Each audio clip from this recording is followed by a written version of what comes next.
Honourable member సత్యం గారు.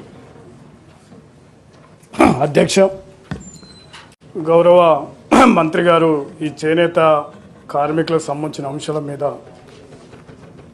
చెప్పడం జరిగింది.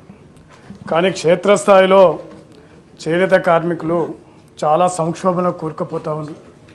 మరి నాకు తెలిసినంత సమాచారం మేరకు ఈ లక్షలోపు రుణమాఫీ అనేది అమలు ప్రభుత్వం వచ్చినట్టు చెప్తా ఉన్నారు, కానీ క్షేత్రస్థాయిలో మరి చేనేత కార్మికులకు అందినట్లు ఎక్కడ కూడా దాఖలు కాలేదు.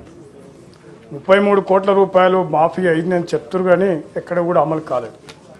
అదేవిధంగా ఈ నేతన్న భరోసా, ఈ జియో ట్యాగ్ చేసినటువంటి చేనేత కార్మికునికి 18,000 రూపాయలు, అనుబంధ కార్మికునికి 6,000 చొప్పున బ్యాంక్ ఖాతాలు జమ చేస్తామని చెప్పడం జరిగింది. కానీ ఈ 2 సంవత్సరాల నుంచి పథకం కూడా అమలు కాలేదని క్షేత్రస్థాయిలో అర్థమవుతాం.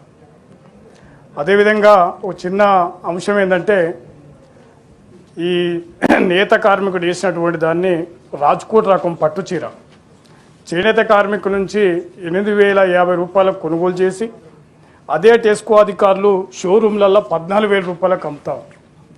కానీ కార్మికునికి వచ్చే వరకు ఇక దాదాపు 8,000 రూపాయలు మాత్రమే ఆ కార్మిక జంట. అంటే ఎంత వ్యత్యాసం ఉందనేది మనం అర్థం చేసుకోవాలని సందర్భంగా మీ ద్వారా ప్రభుత్వాన్ని విజ్ఞప్తి చేస్తూ ఉన్నాం.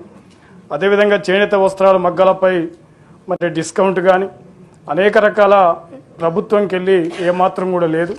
అదేవిధంగా సహకార సంఘ ఎన్నికలు 2018తో కాల పరిమితి ముగిసింది. ఈ సహకార సంఘాలకు వెంటనే ప్రభుత్వం ఈ సహకార సంఘాలకు కూడా ఎన్నికలు నిర్వహించాలని మీ తరపున ప్రభుత్వానికి విజ్ఞప్తి చేస్తాం.